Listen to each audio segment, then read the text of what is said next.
نحمدہ ونصلی ونسلم علی سیدنا رسولہ النبی الامین الکریم الحنین الرؤوف الرحیم مولا صلی وسلم دائما ابدا علی حبیبک خیر الخلق کلہم محمد سید الکونین والثقلین والفریقین من عرب ومن عجم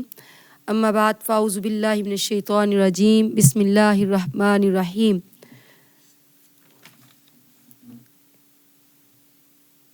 سورہ نور کے آغاز سے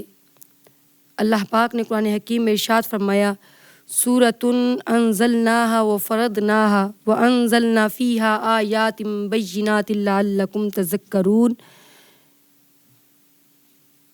کہ یہ ایک وہ عظیم سورت ہے جس سے ہم نے اتارا ہے اور ہم نے اس کے احکام کو فرض کر دیا ہے اور ہم نے اس میں واضح آیتیں نازل فرمائی تاکہ تم نصیحت حاصل کرو۔ یہ وہ عظیم سورت ہے جسے ہم نے اتارا ہے، سورۃ انزلناها۔ اللہ پاک نے قرآن حکیم کی اس سورت کو اس طرح سے اس کا آغاز فرما کر اس کی اہمیت کا بتایا ہے کہ جس طرح پورے قرآن حکیم کو اللہ پاک نے ارشاد فرمایا کہ ہم نے اس قرآن کو نازل فرمایا، ہم ہی اس قرآن کو نازل فرمانے والے ہیں، کہ اللہ پاک کی طرف سے یہ قرآن نازل کیا گیا ہے جس میں جتنے احکامات ہیں یہ اللہ کی طرف سے ہیں۔ وہ جو پورے قرآن کے لیے اللہ پاک نے اہمیت اور فضیلت بیان فرمائی وہ اس سورہ النور کے اندر اللہ پاک نے اس کے آغاز میں فرمایا کہ سورۃ انزلناها، یہ وہ سورت ہے جس کو ہم نے نازل فرمایا۔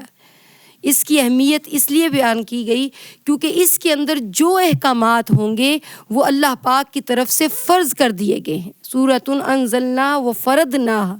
جو کچھ اس سورت کے اندر ہم نے نازل کر دیا وہ ہماری طرف سے ہے، اور جو کچھ اس کے اندر بیان کیا گیا ہے وہ سب فرائض میں سے ہے۔ تو سورۃ انزلناها وفرضناها یہ ایک عظیم سورت ہے جسے ہم نے اتارا ہے اور اس کے احکامات کو ہم نے فرض قرار دیا ہے۔ یہ وہ صورت ہے کہ جس کے نزول کے ساتھ ہی بہت سارے احکامات اس معاشرے کے اندر، بہت سارے فرائض، بہت سارے اصول وہ جو ہیں وہ نافذ کر دیے گئے۔ اس صورت کے مضامین کے ساتھ خواتین کو خاص کیا گیا ہے، سورہ النور۔ اسی لیے تو نبی کریم صلی اللہ علیہ وسلم نے فرمایا وَعَلِّمُوا نِسَاءَكُمْ سورۃ النور، کہ تم اپنی عورتوں کو سورہ نور کی تعلیم دیا کرو، کیونکہ اس میں بہت سارے ایسے مسائل اور احکامات ہیں کہ جو خاص خواتین کے ساتھ تعبیر ہیں، جو خواتین کے مسائل سے متعلقہ بھی ہیں اور خواتین کی تعلیم و تربیت سے متعلقہ بھی ہے۔ اور چونکہ خواتین معاشرے کا ایک اہم جزو ہے، اہم رکن ہے، اور ان کے بغیر معاشرہ مکمل نہیں ہوتا، تو معاشرہ مرد اور عورت کے ساتھ تعبیر ہے، ان دونوں کی تعلیم و تربیت مقصود ہے۔ اس صورت کے اندر ان دونوں سے متعلقہ احکامات ہیں، مگر خواتین کے ساتھ خاص اس لیے کر دیے گئے کہ جب خاتون کی تربیت ہوتی ہے، تعلیم ہوتی ہے، تو وہی اس معاشرے کو سنوارنے میں یا بگاڑنے میں اپنا کردار ادا کرتی ہے، اور اس کا کردار بہت اہم ہوتا ہے۔ تو اصلاح معاشرہ میں ایک خاتون کا چونکہ کردار اہم ہے، اس لیے اللہ پاک نے خواتین کے ساتھ اس صورت کو خاص فرمایا کہ یہ وہ صورت ہے جس میں ہم نے اپنے وہ فرائض اور احکامات نازل فرمائے۔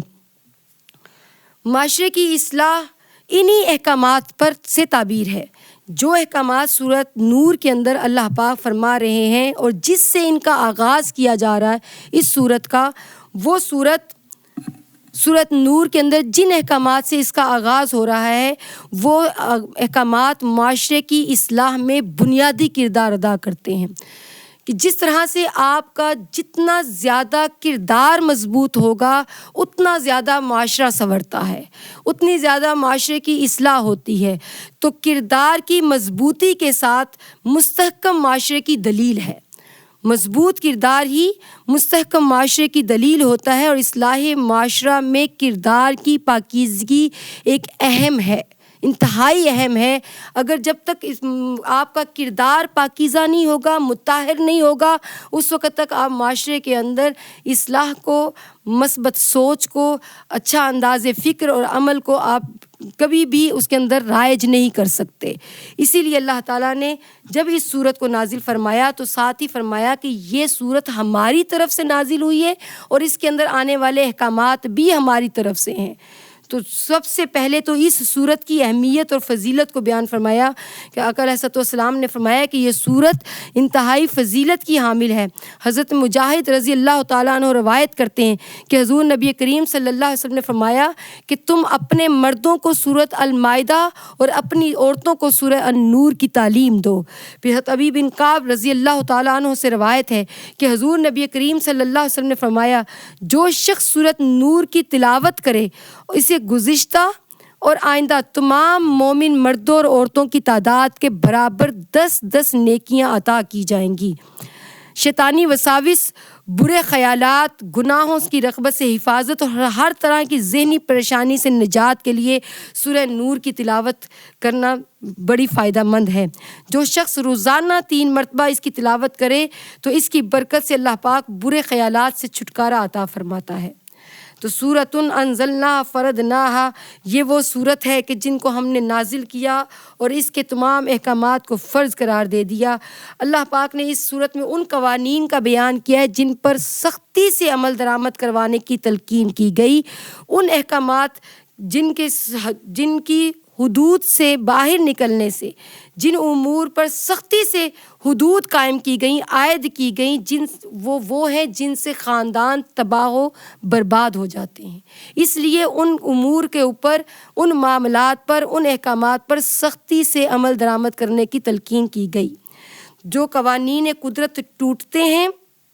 یا ان سے لاقانونیت اور حیوانیت پھیلتی ہے۔ جب بھی آپ کوئی قانون قدرت جو اللہ پاک نے قانون بنا رکھے ہیں، جب آپ ان قوانین کی خلاف ورزی کرتے ہیں تو پھر معاشرے کے اندر ایسی برائیاں پھیلتی ہیں کہ جن کا سوچا بھی نہیں جا سکتا۔ پھر آپ اس معاشرے کو حیوانی معاشرہ کہتے ہیں، لاقانونیت کا معاشرہ کہتے ہیں، فحاشی اور عریانی کا معاشرہ کہتے ہیں۔ اسی لیے اللہ پاک نے جب اس صورت کا آغاز فرمایا تو فرمایا کہ سورۃ انزلنا وفرضناها وانزلنا فیہا آیات بینات لعلکم تذکرون، کہ ہم نے اس میں اپنی واضح آیتیں نازل فرمائیں تاکہ تم نصیحت حاصل کرو، یعنی کہ وہ احکامات کھول کھول کر بیان کر دیے کہ جن کو شاید کوئی اور بیان کرتے ہوئے ہچکچاتا ہو، مگر اللہ کے ہاں ان اللہ لا یستحیی، اللہ پاک شرماتا نہیں ہے۔ اللہ تعالیٰ ان حدود کو کھول کھول کر بیان کرتا ہے جو ہم پر عائد کی گئی ہیں۔ تو فرمایا کہ یہ وہ فرض ہم نے جو آپ پر فرض کی ہیں چیزیں، اس کے اندر ہم نے حلال و حرام، اوامر و نواہی اور حدود کا بیان کیا ہے۔ چنانچہ امام بخاری رضی اللہ تعالیٰ عنہ اس کی تفسیر میں فرماتے ہیں کہ ہم نے تم پر اور تم سے بعد آنے والوں پر اس کے احکام فرض کر دیے ہیں۔ تو اللہ تعالیٰ نے اس سورہ میں اہل اسلام کے لیے اصلاح معاشرہ کا دستور العمل عطا فرما دیا ہے۔ یہ صورت دستور العمل ہے، دستور ہے عمل کا اس معاشرے کے اندر کہ آپ اگر بہترین اور اچھا معاشرہ چاہتے ہیں تو آپ کو اس دستور پر عمل کرنا ہوگا۔ اور وہ دستور کیا ہے؟ سب سے پہلا دستور اللہ پاک نے حدود اللہ قائم کی ہیں، اور وہ حدود آیت نمبر 2 میں اللہ پاک فرماتے ہیں پہلی حد کیا ہے؟ الزانیۃ والزانی فاجلدوا کل واحد منہما 100 جلدہ ولا تأخذکم بہما رأفۃ فی دین اللہ ان کنتم تؤمنون باللہ والیوم الآخر ولیشہد عذابہما طائفۃ من المؤمنین۔ الزانیۃ والزانی فاجلدوا، بدکار عورت اور بدکار مرد اگر غیر شادی شدہ ہوں تو ان دونوں میں سے ہر ایک کو شرائط حد کے ساتھ جرم زنا کے ثابت ہو جانے پر 100 کوڑے مارو، جبکہ شادی شدہ مرد اور عورت کی بدکاری پر سزائے رجم ہے اور یہ سزائے موت ہے۔ رأفۃ فی دین اللہ لا تأخذکم بہما رأفۃ فی دین اللہ، اور تمہیں ان دونوں پر اللہ کے دین کے حکم کے اجرا میں ذرا بھی ترس نہیں آنا چاہیے۔ اگر تم اللہ پر اور آخرت کے دن پر ایمان رکھتے ہو اور چاہیے کہ ان دونوں کی سزا کے موقع پر مسلمانوں کی ایک اچھی خاصی جماعت موجود ہو۔ وَلْيَشْهَدْ عَذَابَهُمَا طَائِفَةٌ مِّنَ الْمُؤْمِنِينَ، اور چاہیے کہ جب تم ان دونوں کو یہ سزائیں دے رہے ہو تو اس وقت اچھی خاصی ایک ایمان والوں کی جماعت موجود ہونی چاہیے۔ یہ وہ پہلی حد ہے جو اصلاح معاشرہ کے لیے اللہ پاک نے عائد کی ہے۔ یہ حدود اللہ ایسی حدود ہیں کہ جن کے کراس کرنے سے، جن لمٹس کو کراس کرنے سے، ان حدود اللہ کی خلاف ورزی کرنے سے معاشرے کے اندر برائیاں پھیلتی ہیں. تو سب سے پہلی وہ برائی ختم کی کہ جس برائی کے ذریعے سے معاشرے کے اندر حیوانیت پھیلتی ہے، فحاشی پھیلتی ہے، عریانی پھیلتی ہے، جو جڑ ہے برائیوں کی، جو وہ حد آیت فرمائی جو جن سے برائی کا آغاز ہوتا ہے، جہاں سے ساری برائیاں جنم لیتی ہیں. تو اللہ پاک نے سب سے پہلے اس کا کلا کما فرمایا اور فرمایا کہ ان دونوں کے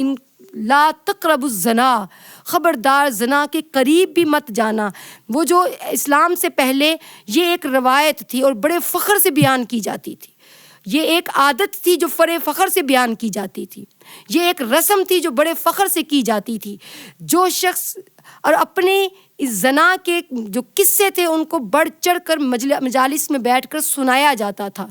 تو اس طرح فحاشی پھیلتی تھی اور ہر کوئی اس میں بڑھ چڑھ کر حصہ لیتا تھا کہ میں نے یہ عمل کیا ہے. تو اللہ پاک نے اس عمل کو کبھی قرار دے کر لا تقربوا الزنا، خبردار اس زنا کے قریب نہ جانا، کیونکہ یہ ایک کھلی فحاشی ہے، کھلی برائی ہے. تو اللہ پاک نے اس کا کلا کما فرما کر ساتھ ہی یہ تلقین کر دی کہ اب ایمان والوں پر جائز نہیں ہے، حرام ہے، وہ اس کے قریب بھی نہیں جا سکتے. انہ کان فاحشۃ وساء سبیلا، وہ زنا کے قریب نہ جائیں کیونکہ یہ ایک کھلی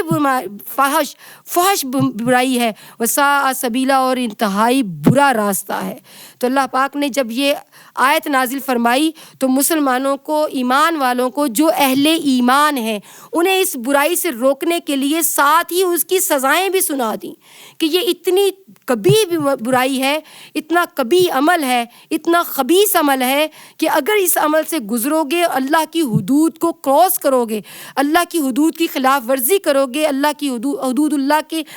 خلاف مرتکب ہوگے، تو اللہ پاک فرماتے ہیں کہ الزانیۃ والزانی فاجلدوا، ساتھ ہی وہ سزائیں سنا کر خوف زدہ کر دیا، ڈرا دیا کہ خبردار اس کے قریب نہ جانا کیونکہ اس کی سزا بڑی سخت ہے، چاہے وہ مرد ہو چاہے وہ عورت ہو. اگر تمہارا کردار اچھا ہے، پاکیزہ ہے، تو تمہارا معاشرہ بہترین ہے، اور اگر کردار میں ہی کہیں کمی ہے، کجی ہے، نقص ہیں، نقائص ہیں، اس کردار کے اندر خباثت کی طرف چلتا ہے، تو وہ معاشرہ شیطانی معاشرہ بن جاتا ہے، وہ معاشرہ فحاشی کا معاشرہ بنتا ہے، حیوانی معاشرہ بنتا ہے، انسانی معاشرہ نہیں کہلاتا. تو اللہ پاک تو ایسے معاشرے کی کی جو ہے وہ تنفیذ چاہتا ہے، ایسے معاشرے کو نافذ کرنا چاہتا ہے جس معاشرے کے اندر محبت ہو، امن ہو، پیار ہو، اصلاح ہو، نیکی ہو، خیر ہو. اور جن اعمال سے شر پھیلتا ہو، اللہ پاک ان اعمال کا کلا کما کرنا چاہتے ہیں. اسی لیے سزائیں سخت رکھی کہ جن برے اعمال کی سزائیں سخت ہوتی ہیں وہ اعمال معاشروں کے اندر پنپتے نہیں ہیں. تو حدود اللہ میں سب سے پہلی حد الزانیۃ والزانی، چاہے وہ مرد ہے چاہے وہ عورت ہے، کسی کے ساتھ نرمی کا رویہ اختیار نہیں کیا جائے گا. جو اس خباثت کی طرف چلے گا، اللہ پاک نے فرمایا کہ اس کے لیے 100 کوڑوں کی سزا ہے. فجلدوا، انہیں 100 جلدہ، انہیں 100 کوڑے مارو، ہر ایک کو ان میں سے، کل واحد منہما، ان میں سے ہر ایک کو 100 کوڑے لگاؤ، چاہے وہ مرد ہے چاہے وہ عورت ہے. کسی بھی تخصیص کے بغیر جو کوئی بھی برائی کو پھیلانے کا سبب بنتا ہے، جو کوئی شر کا سبب بنتا ہے، اس کے لیے تخصیص نہیں کی جاتی کہ یہ مرد ہے یا عورت ہے. بس وہ جو برائی کا ذریعہ بنتا ہے، بس اس دونوں کے لیے سزا ہے. اور وہ سزا یہ ہے کہ انہیں، اگر وہ غیر شادی شدہ ہیں، چونکہ اب ان کے پاس شعور نہیں ہے اس چیز کا، اس لیے ان کی سزا کم ہے، انہیں صرف 100 کوڑے لگائے جائیں. اور پھر فرمایا کہ کہیں تمہیں ترس نہ آ جائے، لا تأخذکم بہما رأفۃ فی دین اللہ، اللہ کے دین کی حدود کو نافذ کرتے ہوئے تمہارے دل میں ذرا سا ترس نہیں آنا چاہیے. جہاں تم ترس کھاتے ہو، آج یہی ہوتا ہے کہ معاشرے کے اندر کسی نے کوئی برائی کر دی، گناہ کر دیا، جرم کر دیا، ترس کھا دیا جاتا ہے. کوئی کسی کا نسب دیکھ کر، کسی کا حسب دیکھ کر، کسی کی دولت دیکھ کر، کسی کا مقام دیکھ کے معاشرے کے اندر کہ یہ ایک بہت بڑی سیٹ پر فائز ہے، اس لیے یہ صاحب اختیار ہے، اس لیے اس کے ساتھ نرمی برتتی جائے.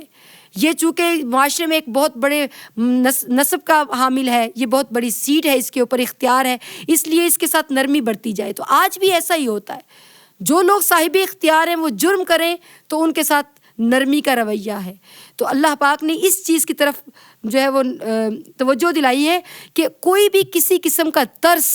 رأفتن فی دین اللہ، اللہ کے دین کو، اللہ کی شریعت کو نافذ کرنے میں تمہارے دل میں کوئی ترس یا رحم نہیں آنا چاہیے۔ جہاں ترس کھاؤ گے، جہاں رحم کرو گے، جرم کی کلا کما کرنے میں، جرم کو ختم کرنے میں، وہیں سے جرائم جو ہے وہ اضافہ ہوتا ہے ان کے اندر، وہیں سے جرائم کا اضافہ ہوگا، وہیں سے جرائم پنپتے ہیں، وہیں پہ شر پھیلتا ہے، پھر وہیں سے معاشرہ بگڑ جاتا ہے، پھر وہیں سے معاشرہ انسیکیور ہو جاتا ہے، وہ پھر غیر محفوظ معاشرہ ہے۔ تو اللہ پاک نے فرمایا کہ ان کنتم تؤمنون باللہ والیوم الآخر، اگر تمہیں اللہ پر اور آخرت کے دن پر یقین ہے، اگر تمہیں یہ ایمان ہے کہ یہ جو اصول ہیں، یہ جو قوانین ہیں، یہ جو حدود اللہ ہیں، یہ اللہ نے بنائی ہیں اور ان کا حساب و کتاب بھی آخرت کے دن پر ہوگا آخر، تو سن لو پھر اس کے نفاذ میں کسی قسم کی نرمی نہ برتنا، تمہارے لیے جائز نہیں ہے، تمہیں ہر صورت میں ان کو سزا دینی ہوگی۔ تو غیر شادی شدہ کے لیے 100 کوڑے، اور ہاں اگر وہ شادی شدہ ہوں پھر بھی یہ جرم کریں تو اللہ پاک نے ان کے لیے رجم کی سزا رکھی ہے، اور وہ ان کی سزائے موت ہے۔ پھر فرمایا وَلْيَشْهَدْ عَذَابَهُمَا، جب تم ان دونوں کو عذاب دینے لگو، سزائیں دینے لگو، عمل ہونے لگے ان سزاؤں پر، جب عمل درآمد کرنے لگو تو چھپ کے نہ کرو، چھپ کے نہ کرو، بلکہ ایک اچھی خاصی طائفۃ من المؤمنین، ایمان والوں کی ایک بہت بڑی جماعت وہاں موجود ہو۔ کیوں؟ کیونکہ وہ دیکھ لے کہ اگر حدود اللہ کی خلاف ورزی کرو گے تو یہ دنیا کی سزا ہے جو تمہیں دی جائے گی، اللہ پاک معاف نہیں کرتا۔ تلک حدود اللہ، یہ اللہ کی حدود ہیں، اور جو اللہ کی حدود کی خلاف ورزی کرتا ہے پھر اللہ کے ہاں اس کی سزا ہے، اسے سزا دی جاتی ہے۔ تو اللہ ایک ہوتا ہے ہم گناہ کرتے ہیں جس کی معافی ہو جاتی ہے، اللہ پاک اس کو معاف کر دیتا ہے، اور ایک وہ ہوتا ہے جو اللہ کی حدود کی خلاف ورزی کرتا ہے تو اللہ پاک اس کو معاف نہیں کرتا بلکہ اس کے لیے سزا ہے۔ اگر اس کی خبر ہو جائے، اگر اس کی اطلاع مل جائے، اگر اس کے گواہ مل جائیں تو پھر تمہیں اس کو سزا دینی ہوگی۔ نبی کریم صلی اللہ علیہ وسلم کے پاس ایک خاتون آئی اور اس نے کہا کہ یا رسول اللہ، مجھ سے یہ گناہ ہو گیا ہے، مجھ سے یہ گناہ ہو گیا، میں زنا کی مرتکب ہوئی ہوں۔ آقا کریم نے سنا اور نظر انداز فرما دیا۔ وہ پھر آئی، اس نے پھر کہا کہ یا رسول اللہ، مجھ سے یہ گناہ سرزد ہو گیا ہے، میں حدود اللہ کی خلاف ورزی کی مرتکب ہوئی ہوں۔ آقا کریم نے سنا اور نظر انداز فرما دیا۔ یہ عمل اس کے ساتھ 3 مرتبہ فرمایا۔ جب اس نے چوتھی مرتبہ کہا تو آقا کریم نے فرمایا کہ اب شریعت کا اصول تم پر لاگو ہوتا ہے۔ میں نے پہلے اس لیے نظر انداز کیا کہ اللہ پاک معاف کرنے والا ہے، اللہ پاک عیبوں کو چھپانے والا ہے، ہو سکتا ہے اللہ پاک تمہارے اس عیب کو چھپ جائے اور تمہیں معاف کر دے، مگر چونکہ تم نے 4 مرتبہ اس کا اعتراف کر لیا تو اب شریعت کا اصول تم پر نافذ ہوتا ہے، اس لیے تمہیں سزا دی جائے گی۔ اور جب اس کو سزا ہوئی اور اس سزا کے بعد آقا کریم نے فرمایا کہ یہ ایسے ہی گناہوں سے پاک ہے، تو اس کا جنازہ بھی آقا کریم نے خود فرمایا کہ اسے سزا مل گئی ہے، کیونکہ اس نے توبہ بھی کی ہے اور توبہ کے ساتھ اپنے اس گناہ کی سزا اسی دنیا میں لے لی ہے، اس لیے وہ اس طرح سے پاک اور صاف اور مطہر ہے کہ اس کا جنازہ آقا کریم نے خود فرمایا۔ تو اگر جب تک کہ وہ عمل چھپا ہوا ہے، اللہ پاک عیبوں کو چھپانے والا ہے، ستار العیوب ہے، معاف کرنے والا ہے، مگر جب شریعت کی روح سے وہ گناہ سر عام ہو جائے اور خبر ہو جائے سب کو تو پھر اس قبیح عمل کی سزا ہر صورت میں دی جائے گی، اور صرف دی نہیں جائے گی بلکہ ان سارے لوگوں کو اکٹھا کر کے دی جائے گی تاکہ وہ ڈر جائیں، خوفزدہ ہو جائیں اور اللہ کے حدود کی کبھی بھی خلاف ورزی کا نہ سوچیں۔